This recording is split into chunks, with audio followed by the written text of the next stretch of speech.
Walking into your golden years might be the biggest lie you've ever believed. Every morning, you lace up your shoes, convinced that your daily stroll is saving your life.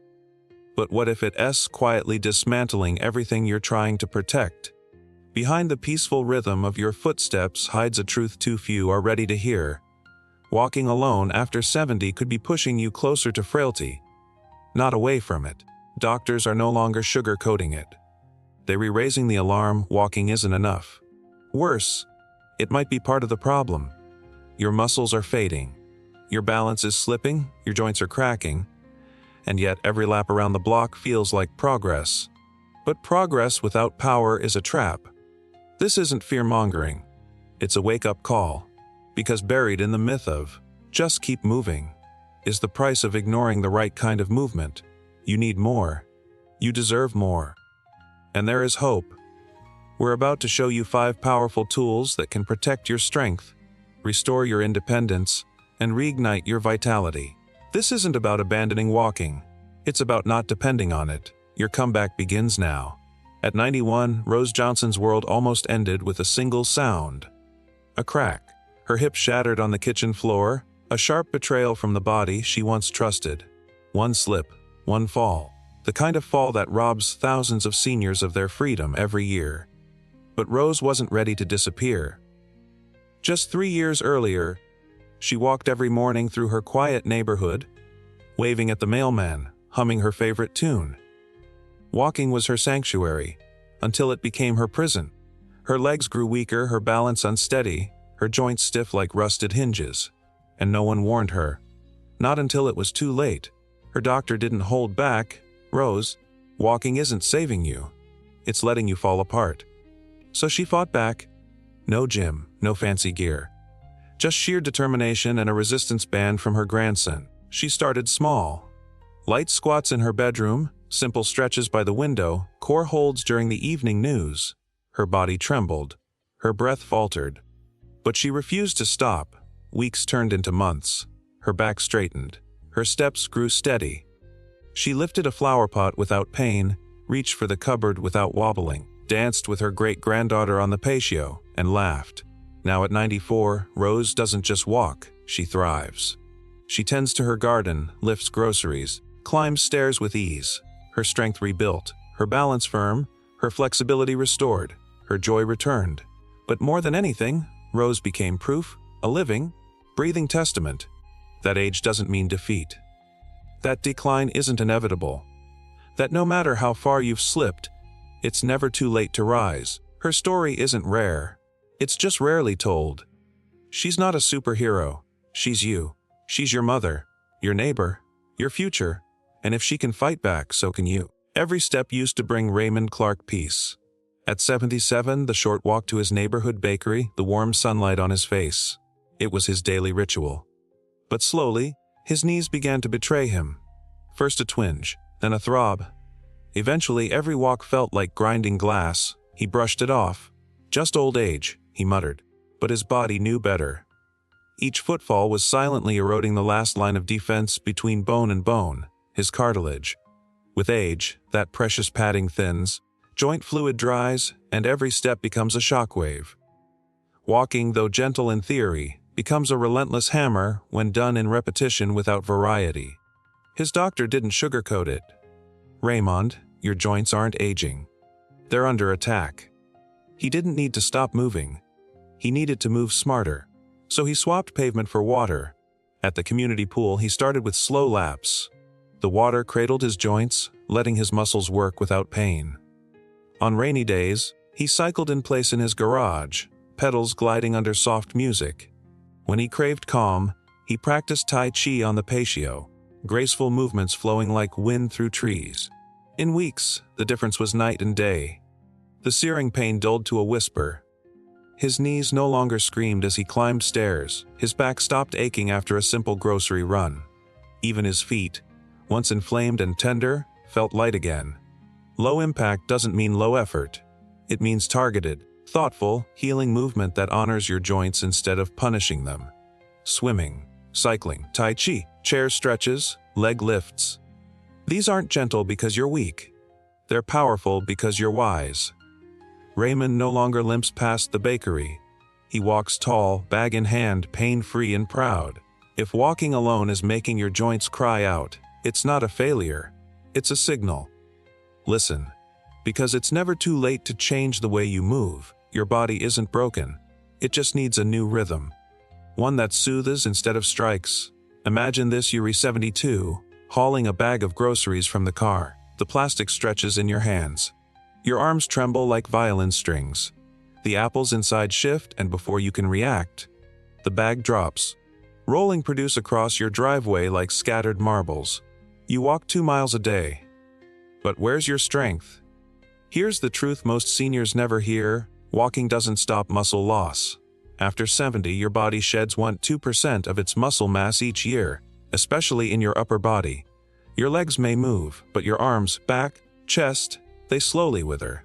That weakness you feel isn't age, it's atrophy. And walking won't fix it. Your body needs resistance, not repetition. That means squats, presses, curls. Not to become a bodybuilder, but to stay independent. Think of Maya Thompson. At 75, she walked daily. Morning loops around her local park, the gravel trail underfoot, birdsong in her ears. But one evening, she tried to lift a gallon of milk and nearly dropped it. Her arms shook. Her core gave out. She slumped into the kitchen chair, exhausted and scared. Her doctor was blunt. "Mia, you're strong in your habits, but weak in your muscles." She took it to heart. No gym, no excuses. Just a pair of light dumbbells, a resistance band, and a kitchen chair. She started lifting during the news, squatting while waiting for her tea, curling water bottles as the sun rose through the blinds. It wasn't glamorous, but it worked. After a month, Mia carried her groceries with ease. After 2, she stood from her couch without using her hands. After 3, she helped her granddaughter move into college, boxes and all.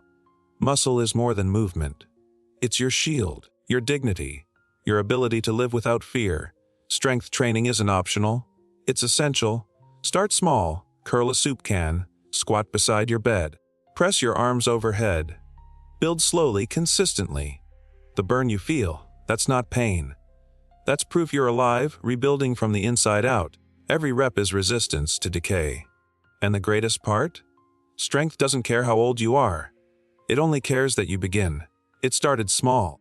Just a tightness in Walter Green's hips when he got out of bed at 76. He'd grunt, stretch a little, then head out for his afternoon walk like always. 2 miles under the oaks, the breeze soft on his skin. But by winter, tying his shoes became a struggle. Turning to check the oven, a sharp sting in his back. Bending to pick up the newspaper, a slow grinding creak in his spine. His body was locking down. Walking kept his legs moving. But it didn't open up his joints. It didn't stretch the places that mattered most. It was like oiling one hinge while the rest of the door rusted shut. The truth is, after 70, flexibility fades fast. Cartilage thins, tendons stiffen, muscles shorten. And walking, it repeats the same limited motion. It doesn't rotate your hips, loosen your shoulders, or gently twist your spine. It builds a routine that hardens your body instead of freeing it. Walter's doctor didn't hesitate. You're mobile, but you're not flexible. That's the cage you restuck in. So he made a shift. Each morning before his walk, he sat on the edge of the bed and rolled his shoulders. 20 circles. He pulled one knee to his chest, held it, switched, reached both arms overhead, stretched tall. Then, standing, he turned slowly side to side, feeling the stiffness release like ice cracking in spring. In 2 weeks, he could tie his shoes again. In a month, he could twist to reach a top shelf. By summer, he was sitting cross-legged on the grass, pulling weeds with ease. No more groaning, no more grimaces. Just quiet, pain-free motion. Flexibility isn't about doing splits. It's about turning without pain, reaching without strain, moving through your day without fear. And mobility is its partner, ensuring that movement comes easily, naturally, and fully. The ability to rise, to stretch, to bend, to live without limits. You don't need yoga classes or expensive programs, just a few minutes, each day. Right in your living room, roll your neck. Pull your knee to your chest. Stretch your calf against the wall. Let your body remember what freedom feels like. Because the more you stretch, the more you live, and the more you live, the less age can touch you. The soup simmered, the scent of garlic filled the kitchen, and Clara Hayes leaned over the stove at 74, only to wince. A dull, deep ache pulsed in her lower back. Her shoulders rounded forward like a tired flower. When she stood up, it felt like her spine was caving in. She walked every evening, 1 mile same path, rain or shine, but her posture collapsing, her core silent. Most seniors don't realize it. Walking doesn't train your core. It swings your legs but leaves the muscles that hold you upright. Your abdominals, obliques, spinal stabilizers, untouched. And when those weaken, your entire frame begins to fold. A slouch becomes your default. A backitch becomes your shadow. And slowly, painfully, you sink inward. Clara's doctor saw it clearly. It's not just age. It's your core giving up. You've got to wake it up. So she started small. Each morning, she sat tall in her recliner and braced her core. 10 seconds, 5 times. Then she added pelvic tilts beside the sink. No weights, no machines. Just her breath, her body, and a quiet will to change. Weeks passed. Her shoulders pulled back naturally. The back pain faded. She could stand at the stove without leaning on the counter. She chopped onions without collapsing forward. She smiled more, moved more, and most of all, stood taller. Because here's the truth: a strong core is your spine's armor. It holds you steady when everything else begins to shake. It's the difference between reaching confidently and hunching cautiously. Posture isn't about looking good. It's about staying upright, pain-free, and powerful. Start with the basics. Stand against the wall. Feel your head, shoulders, and hips align. Tighten your abs like someone's about to tap your stomach. Hold. Breathe. Repeat. Each rep is a reclaiming of dignity. You'll feel it when you walk, when you lift, when you get out of a chair without grunting, when your reflection stops surprising you with a hunch. Clara doesn't shuffle anymore. She strides, not because she walks more, but because she trained the muscles that let her walk well. You can too. Because strength doesn't start in your legs. It starts in your center. Finn Walker was 71 when a single misstep nearly changed everything. It was early morning. Just a short walk down his front steps to grab the newspaper. The concrete was slick with dew.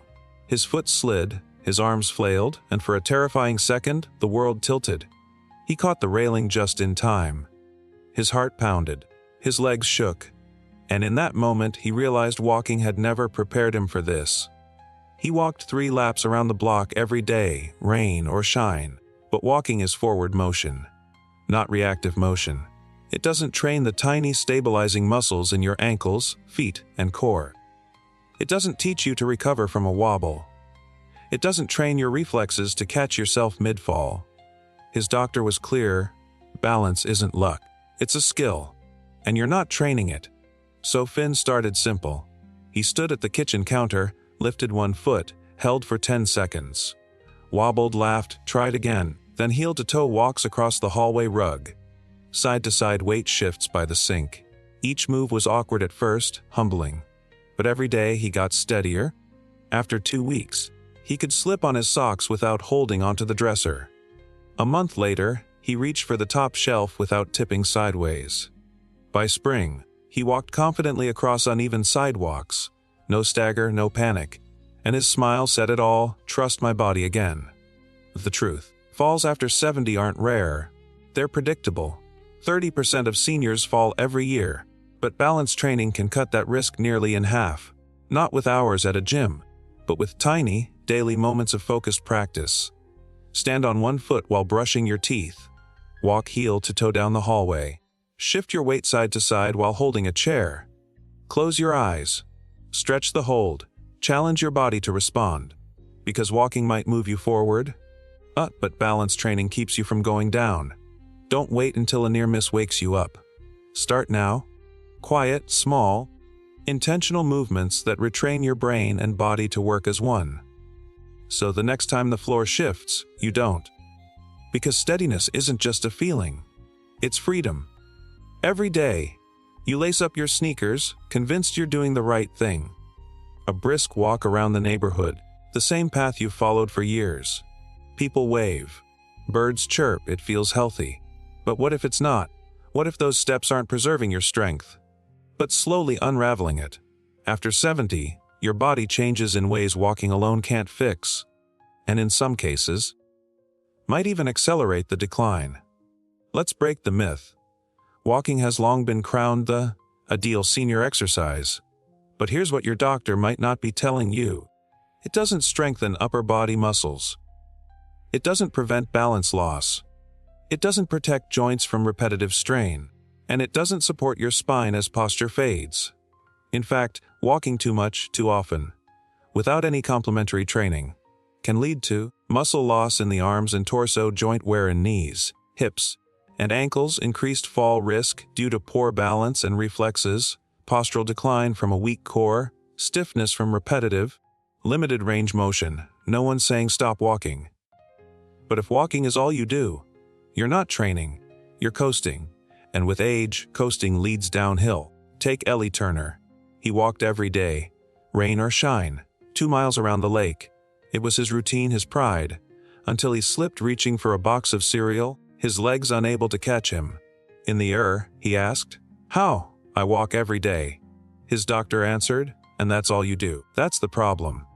Lee didn't need to give up walking. He needed to give his body more. So he added strength work, stretching, balance drills, core bracing in months. He wasn't just walking, he was thriving. So if you're watching this thinking, "But I walk every day," ask yourself, are you strong? Are you steady? Are you pain-free?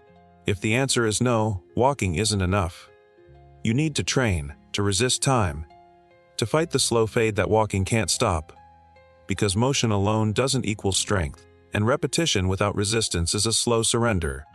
Reclaim control, not by walking further, but by moving smarter. They taught you to walk, held your hands on the first steps, cheered from the sidelines, stayed up all night when you were sick. Your parents, your grandparents, the ones who built your world, piece by piece. Now they're slowing down. But that doesn't mean they're finished. And they don't need pity, they need partnership. Because growing old doesn't have to mean growing invisible. Too many elders walk alone. Not because they want to, but because no one walks with them. They stretch alone, sit in silence, struggle in kitchens too quiet. But it doesn't have to be that way. You have the power to rewrite their aging story. Don't just call, show up. Don't just visit, move with them. Hold their hand through a squat. Laugh as you balance side by side. Reach high together. Cheer their small wins like they once cheered your first ones. Not because they're weak, but because they deserve to feel seen, strong, and celebrated. Think of Nora James. Her son visited every Sunday. One day, he brought resistance bands and said, "Let's do this together." They started slow, laughing, fumbling, but it became their ritual, a shared rhythm. Over time, Nora stood taller, breathed easier, moved freer. But more than that, she smiled again. Because connection heals deeper than any medicine. Aging is not defeat, it's a transition. But no one should walk it alone. If you have a parent, a grandparent, an aging neighbor, show them they still matter, that their strength isn't behind them, that their best days can still surprise them. This isn't about fitness, it's about dignity, about honoring the ones who gave us everything with the one thing they want most now, your time. So get on the floor with them, stretch beside them, balance, breathe, move, laugh, and remind them through every rep and every smile, you're still here, you're still strong, you still matter. Because the hands that once carried you, they're not a burden, they're your roots. Water them. You've been told to just keep walking. But now you know. It's not the walking alone that keeps you strong. It's what you do with it. Strength doesn't fade because of age. It fades because no one told you how to fight for it. But now you have the tools. 5 pillars, 5 choices. 5 ways to rebuild a body and a spirit the world thought was winding down. Lift to protect your muscles, balance to prevent the fall, stretch to unlock the stiffness. Brace your core to stand tall, move gently to guard your joints. You don't need a gym. You don't need permission. You just need a reason. And maybe today, that reason is you. Maybe it's the garden you still want to tend, the grandchild you still want to lift, the sunrises you still want to see, the dance you still want to share. Because your story isn't over, it's burning brighter. This is not about surviving, it's about thriving. So stand, stretch, lift, laugh, and let every move be a quiet rebellion against time itself. You're still here, still strong, and the best is still ahead.